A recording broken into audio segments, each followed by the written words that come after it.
special day. I must congratulate GhIPSS. By the way, I did a second copy because in technology you always need to have a backup, just in case something goes wrong.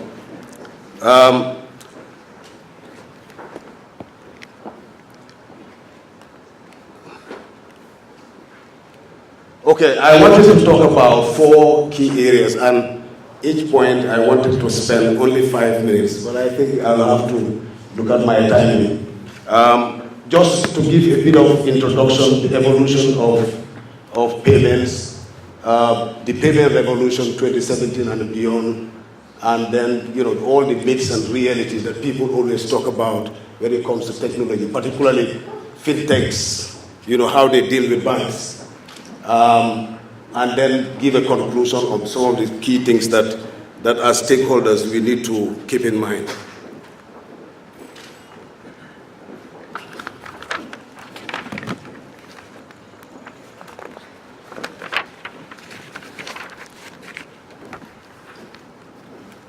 We know the genesis of payments. We've been using cards quite a lot. And I was very happy when I heard Dr. said, their P&L at the central bank, the cost of cash is extremely high. Most countries don't quantify the cost of cash index. We spend so much money printing cash when it is no longer necessary, right? That's why I'll be talking about my favorite of some of the GhIPSS services, that is GIP. If GIP is working in Ghana today, with all banks playing in the game, right? Because I think there are a few banks, I think about 8 banks or 10 banks that have signed up onto GIP. If we are truly interoperable, every bank should be on GIP. If every bank is on GIP, there is no need to carry a check again. And I'll give you a very, very interesting example. Exactly last year at this time, I visited Singapore and met an ex-colleague in Standard Chartered. We were just having a drink. The gentleman said to me, he said, he visited a restaurant with one of his friends to buy lunch, right? And unfortunately, none of them was with his credit card. It happens to most of us. You travel, right? And then left your cards behind, your debit card, your credit card, or maybe you go somewhere where you have a loyalty card and you are not with that card. They were so disappointed. He said, do you know what, I'm going to fix this. I looked at him that day, he said, I'm going to fix it. I'm going to make sure that we will not be dependent on that physical card anymore. So what he did, he's come up with a solution. If you Google, you'll see Tush.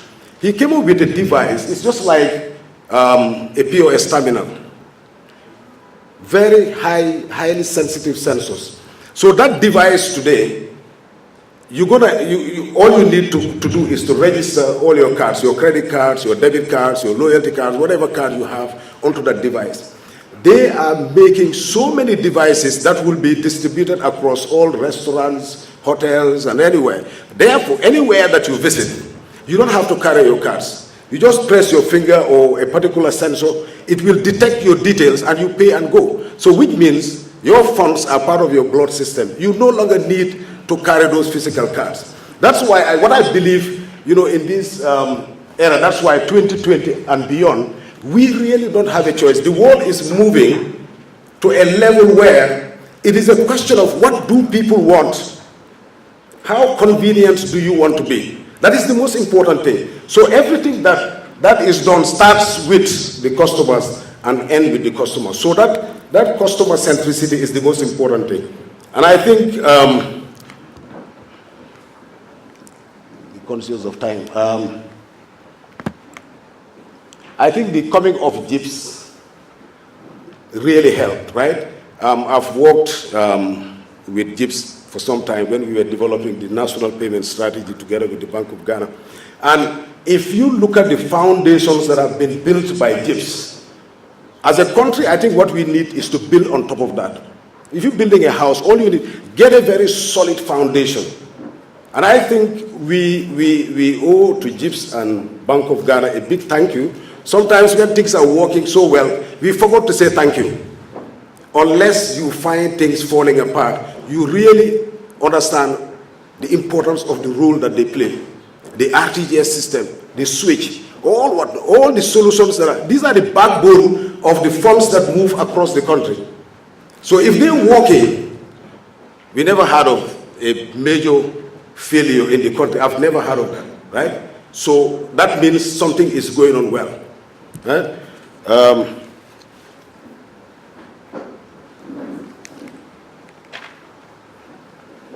Okay, so these are a few things to drive the momentum. You know, when we talk about all these solutions, why would people stop using cash and use all these, you know, fanciful gadgets that, you know, banks and FinTechs, other service providers, telcos provide? You have to deliver most of these things. Simplicity is very important. Like I said, you have to think about what the customer wants. And TUS is a very good example, because if I feel like I'm going to be totally dependent on my credit card, physical credit card, to do my transactions, it's not fair to me. Is there anything else we can do? So anything the mind can think of can be done. So the big problem that we have today is no longer about technology, right? We all know about, you know, Internet of Things, how it is going to completely change the world, right? By 2020, almost everything, as long as it is on and off, if it is your lights, as long as you can switch it on and off, your kettle, switch it on and off, whatever device that you have, as long as it is on and off, your washing machine, whatever it is, even your car, would be with the control of something very simple as this, right? And you can program it across. So therefore, and I think as a country, what we need, these are all items, I don't want to go through them in the interest of time, because simplicity, universal reach, I don't want to have something that limits me to Ghana, right? Because we work in a global village. If you give me a card that is only for use in Ghana, if I go to Nigeria tomorrow, the card is useless. I don't want that.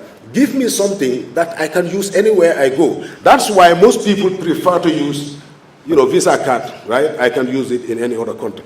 So we have to come up with solutions that meets most of these things, right? Speed, ease of trial and onboarding, cost, managing your expenses, convenience. And convenience, back to convenience, I think that's where we really need to focus a lot more. And I think a lot that we are doing cannot be done by one individual or one company or a FinTech or a bank, no. I am a big fan of interoperability. There are a lot of things we have to do as an industry, right? Now, if you look at these, some of these things, I'm not, you know, we don't make decisions. We are a commercial bank, so most of my statements, I'm not making decisions, but these are thought-provoking statements that should get us to think, right, in the way forward. If you look at this particular slide, it's quite interesting. Where you have government, all the merchants, and individuals. Everything that you have here should be automated. Nothing should be manual. And we have the foundations. GhIPSS have built the foundations, but are we really using it? Do we have regulations that enforce every bank, every player in the industry to tap into that? I'm not too sure. Right? So there are a number of things we need to do, and I'll be talking about another slide which, again, as part of working together as one team, is a must. We don't have a choice. If we don't work that way as an industry, we will start biting our fingers.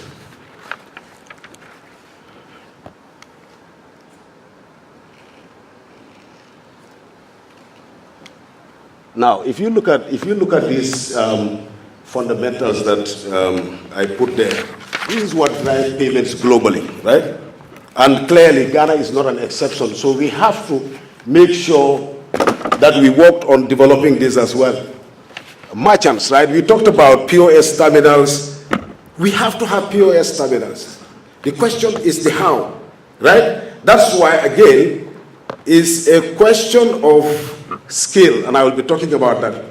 If you have the scale, your cost will dramatically go down.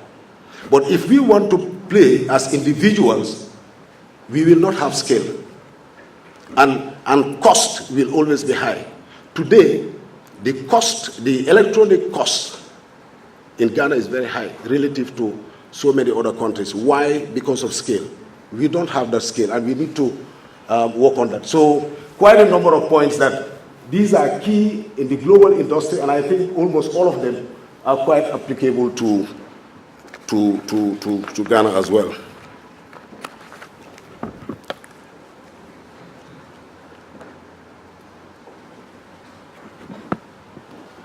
Now, so all these FinTechs, you see, before we considered them as enemies when they started, but they are unstoppable, right? I think most banks have decided to take a very, very clever action of, rather than seeing them as competitors or enemies, we work with them, right? I know so many global banks, including Standard Chartered, for example, and I'm happy to say that Standard Chartered globally, last year, 2016, we invested $1.2 billion on technology alone, right? And a lot has to do with partnering with FinTechs as well. Because if any bank believes that in the next 10, 15 years, we will be operating as the way we are today, that will be a big mistake. The banks that we know today will completely transform. And we have to find a way of working with these FinTechs, right? Let people specialize in the areas that they want to specialize, and then you partner with them. It's a very simple game, right? But if you want to do everything, that won't work. With all the talk about mobile phones, right? Mobile money, right? Banks still have a very important role to play. So the right thing is, let the banks play the role that they should play and allow the telcos to play the role that they are better positioned to play. Am I good with time or not yet? 2 minutes, okay.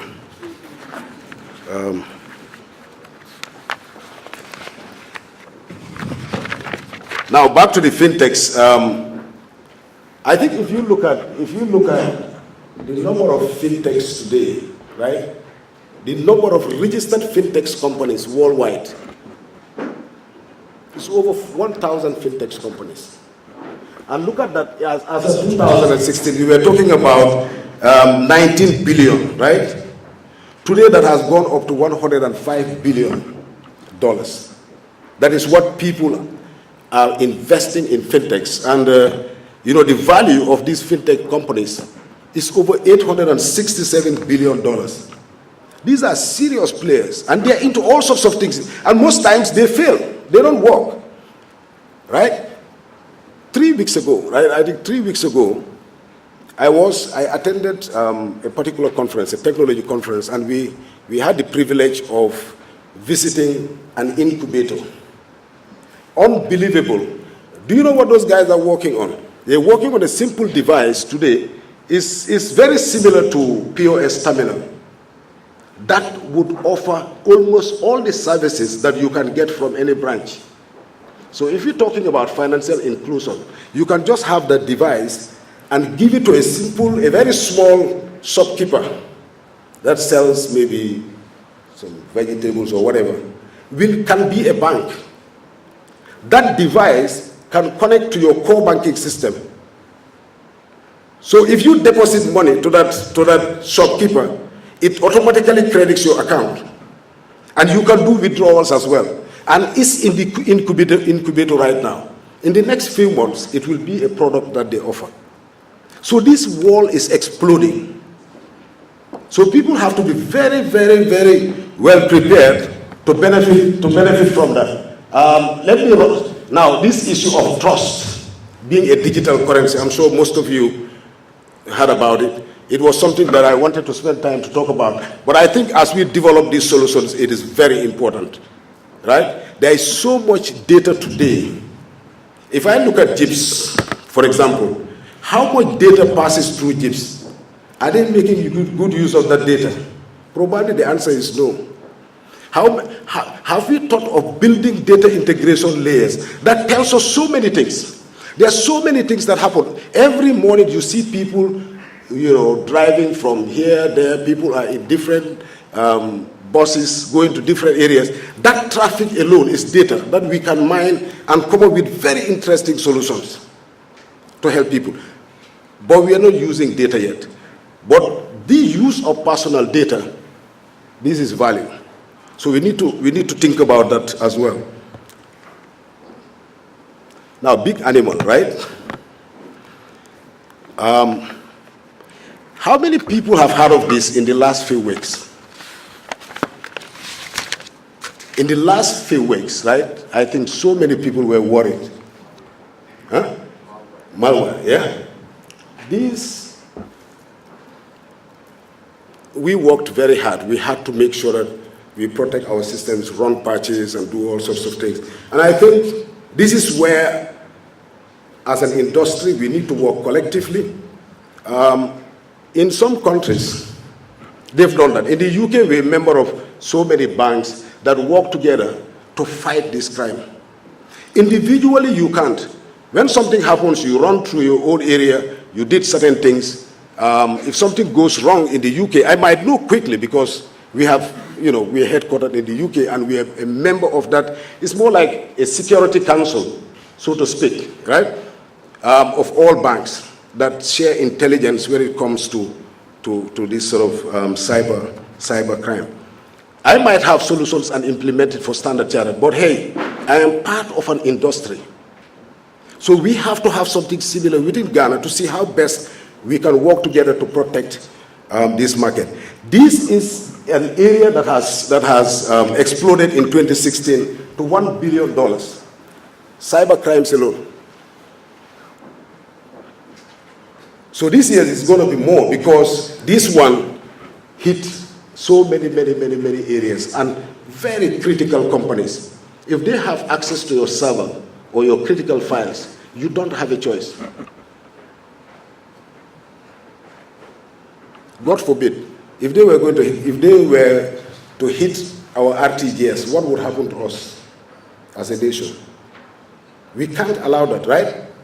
So I think this is I'll just show the last slide that I wanted to talk about.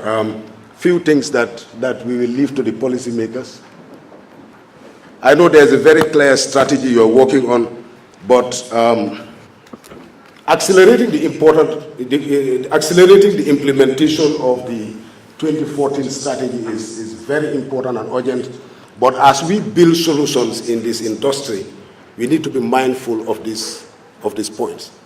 And for every solution, we must start with the customer and end with the customer. We should not be coming up with solutions that are looking for problems, but problems searching for solutions. Thank you.